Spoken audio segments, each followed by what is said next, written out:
The psychology of money. If you want to get rich, well, you can't just focus on getting a pay rise, or finding investment tips, or learning about the direction of the economy. The most fundamental key to your financial success lies elsewhere. You need to understand human behavior. That's the idea behind the book, The Psychology of Money. Timeless Lessons on Wealth and Greed and Happiness by Morgan Housel. So if you understand human behavior, your financial decisions will improve.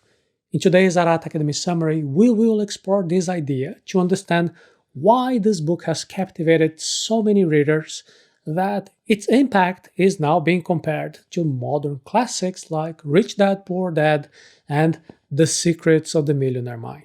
Please note this is not financial service. Read the full disclaimer before continuing. Luck and risk influence our financial lives more than we would like to admit. When we hear about the stories of billionaires like Bill Gates or Elon Musk, our tendency is to admire their effort and intelligence, but the truth is that the combination of luck and risk plays a strong role in financial success.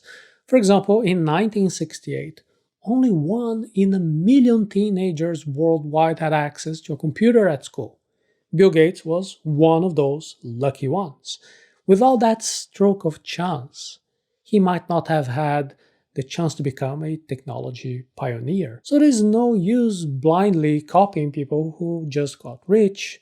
The context of their lives probably won't repeat in your life. Instead of focusing on people, pay attention to patterns of success.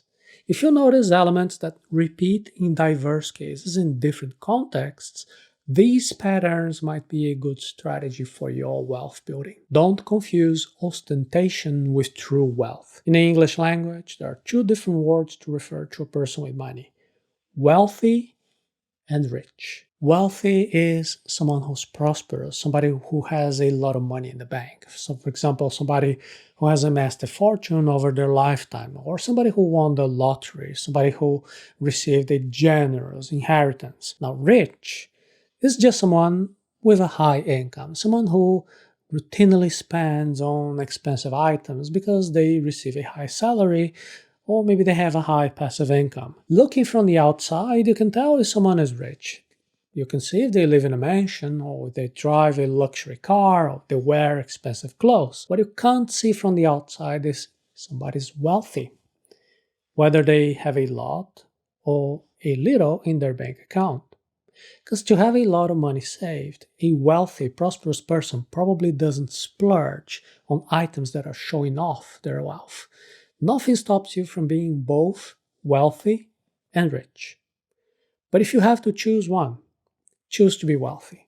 Don't imitate people who spend a lot to appear to be wealthy. Instead of that, be inspired by the behavior of those who have a good net worth. Buying control over your time is the main reason you should want to save money. Why do you want to get rich?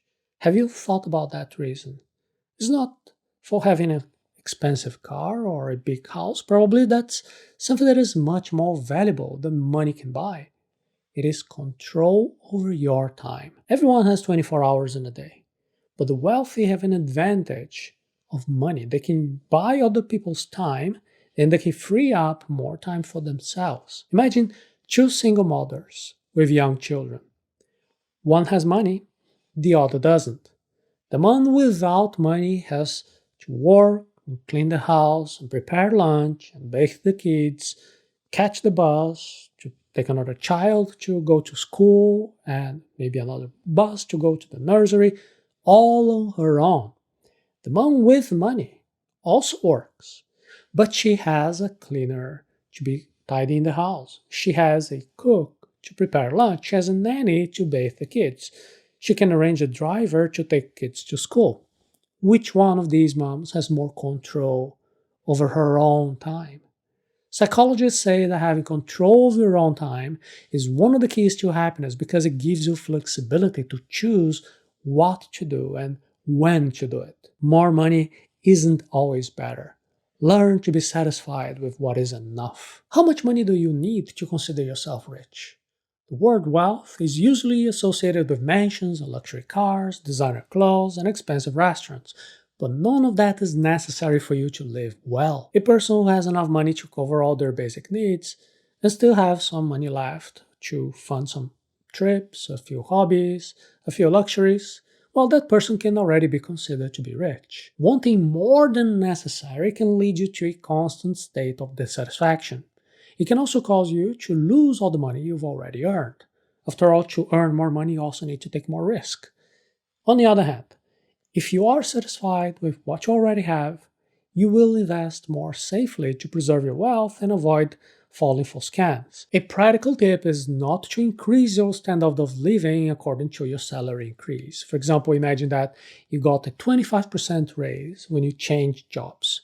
Well, if that happens, don't raise your standard of living to consume all that extra income. Don't move to a bigger house. Don't buy a car with more expensive maintenance just because now you're earning more. Instead of that, you have to save that extra money to get more passive income from your investments. Learn to take advantage of compound interest, even when it seems it's not yielding anything. You've probably heard of the power of compound interest and the snowball effect that it has on our wealth when we just let time do its thing. The hard part is having the patience to let that snowball grow. Since it is an exponential curve, in the beginning, it seems like that compound interest isn't yielding much. This makes us anxious and we often withdraw the money because we think that it is better to buy something rather than leave that money earning so little. Our thinking is very linear. We have difficulty seeing the compound gains, especially when it can take decades to materialize. It is counterintuitive. But if you have patience to wait, you will see that when you invest is more impactful than considering where you will invest your money. Focus more on saving money than on finding a miraculous investment. People who usually set out to make money want to get rich quickly. This leads many people to invest in centralized cryptocurrencies, risky businesses, and even financial pyramids. Instead of looking for miraculous investments, you have to prioritize the habit of saving money.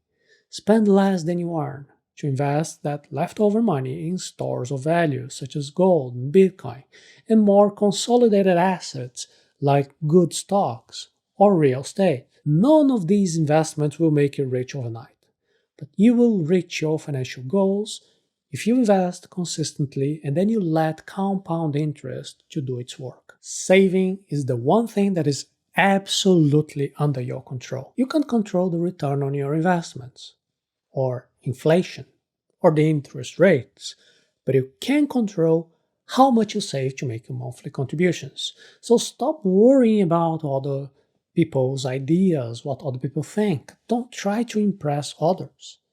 Just set your monthly savings goal, make your contributions by allocating your assets according to your appetite for risk, and let compound interest work over time. Something will go wrong. Plan for when it does. Financial planning necessarily takes the long view. It could take decades for you to achieve your financial independence, and during all that time, it is very likely that something will go wrong. You might have a health issue, suffer an accident, or see your investment turn to dust, or find that that centralized cryptocurrency that you bet on will cease to exist. And that is why, if your financial plan only accounts for a few rosy features, you're putting yourself in a risky position. Even if you are a daring investor, the book recommends that you never put all your money into just one type of asset. Putting 100% into stocks or gold or Bitcoin or real estate or fixed income might look good for an influencer to be talking about it and get some clicks, but it is unlikely to work in real life. Be flexible with your plan because your goals will probably change over time. When making a long-term financial plan, don't fall victim to the end of history illusion. There is a psychological phenomenon where you think that you will never change drastically, except that our lives are very dynamic, And the financial goals that you have today will be different in a few decades. Today, you might want to just have a small apartment and a small car, but in 15 years, you could have 3 kids and then you're gonna need a big house and a bigger car. So don't take extreme decisions based on your current situation, or you might regret it in the future. For example, if you decide to devote 100% of your time to your career to get a pay raise, you might ruin your marriage or your relationships with your family, for example. Emotion speaks louder than reason. Develop a strategy that is logical but it's also sensitive. Spreadsheets and financial plans are usually cold numbers based on logic and calculations of returns. But for a financial plan to work, you should also be sensitive. After all, our decisions are usually more emotion based rather than reason based. There is no point in living in a state of deprivation today just to maximize your gains in 30 years. There is no point in risking 100% of your wealth in a miracle investment that is going to keep you up at night worrying about losing everything. The recommendation is to define an asset allocation that makes you comfortable and stick to that strategy over time. Don't keep jumping from one thing to the other, churning your assets, as this will make you lose money on fees and taxes and increase your risk of selling low and buying high. Put pessimism aside. Focus on your work and saving without worrying too much about market uncertainties. Economic news will always have alarmist headlines about a major crisis or a bear market or a new government measure that will affect your investments. If you let these news stories dominate your mind with negative thoughts, you won't be able to stick to your financial plan for years and years. Every investment has a degree of uncertainty. To limit this uncertainty, many people try to predict market movements, to try to buy low and sell high, but the studies show that almost nobody can perfectly be doing those types of timings. Instead of trying to avoid uncertainty, accept it is inevitable. If you invest in variable income, you have to expect it to vary. Stop worrying about what you can't control. Start paying attention to what is under your control. Invest in yourself so you can get a pay raise, you can increase your income. Save part of those earnings and continue making your monthly investments without paying too much attention on what the market is doing, about the market uncertainties.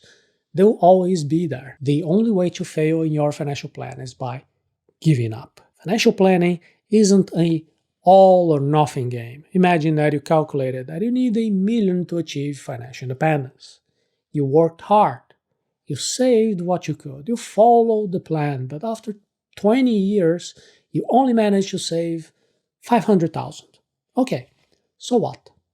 Do you stop or do you carry on? Do you give up? Blow all that money? Well, if you do that, you failed. But if you keep going, you know it is better to retire with 500,000 than with nothing. It might be that in the years to come you could catch a bull market and hit your 1 million target, for example. In the world of long-term investments, you might get lucky and find an investment that has significant growth. A single event can offbeat several setbacks that you had over the years. For example, imagine someone who studied what Bitcoin was about and understood the basics. The core idea behind Bitcoin is that it is the only asset in human history with absolute scarcity. So with that basic understanding, anyone who bought Bitcoin in 2015 and didn't sell saw their wealth multiply over 100 times. Even if this person has other assets in their investment portfolio that suffered losses, that one significant gain can save everything else. If you persist and if you invest over the years, you can be successful even with the short-term setbacks. The only way to fail is by giving up halfway. So be very clear about what your financial goals are and what they mean in your life. A plan that is based on a strong why tends to be more sustainable than a plan that is made without clarity. You need to clearly define what your financial plan means to you. Ideally, your plan should align with your highest personal values. So if you want to save money just to look rich, and show off your luxury purchases, you'll hardly be motivated to save and invest over decades. On the other hand, if you understand that money can give you control over your own time and provide you with freedom, well, then you have the necessary motivation to stick to the plan even with difficulties along the way. The book The Psychology of Money recommends that you write down the reasons for your financial goals. So make it clear how long you will invest, detail what you expect to find along that time, and define the rules of your plan. It is not easy, but by following the tips that you've learned here in this summary, your goal will become much more simple to achieve. The Psychology of Money teaches us that the secret to financial success lies in understanding human behavior. This understanding is more fundamental than mastering technical details, how to earn more, how to find miraculous investments.